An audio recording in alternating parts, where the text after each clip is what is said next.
Welcome to Learn Law Better, where today I'm going to talk about the dreaded racehorse exam. In reality, they aren't any harder than other exams, but you do need to have a plan to tackle this type of exam. By the way, if you're looking for information on horses, you've got the wrong video.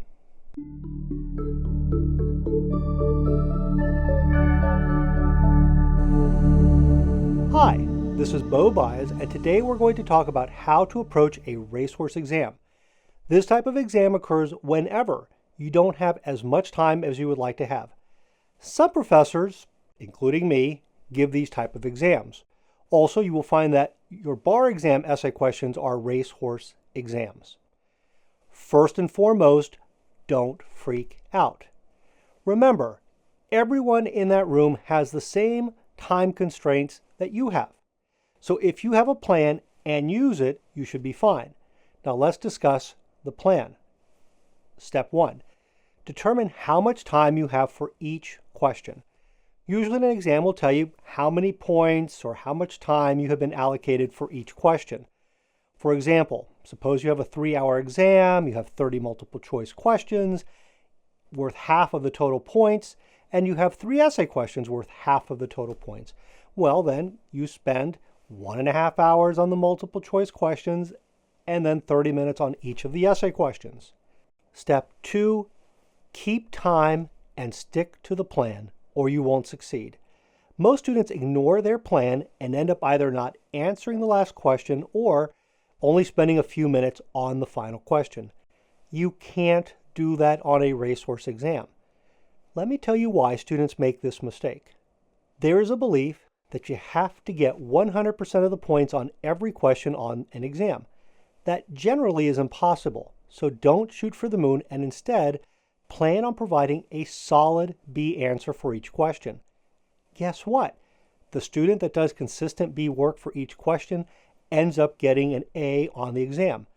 This is because the person who rocked on essay issue number 1 by spending an hour on that question usually did subpar work on the other questions. And guess what? You really don't get a lot of credit for having the A+++ answer on question 1. You only get an A in that class as if you get an A on the exam. So the key here is consistency, good, solid work for each question on the exam. Step 3, if you finish a section of the exam early, you can bank that time, but never, ever, ever borrow from another section on the exam.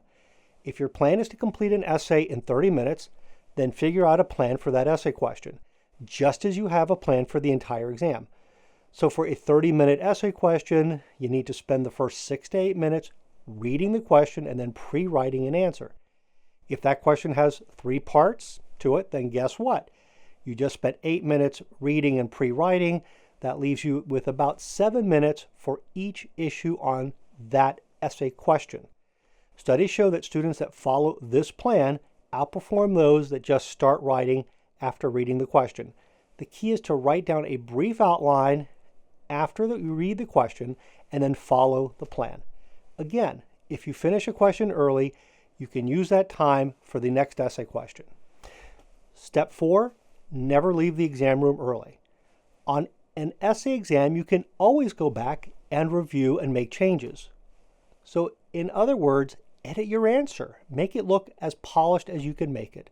If you have any questions or would like me to talk about a topic that you want to talk about, please leave a comment below.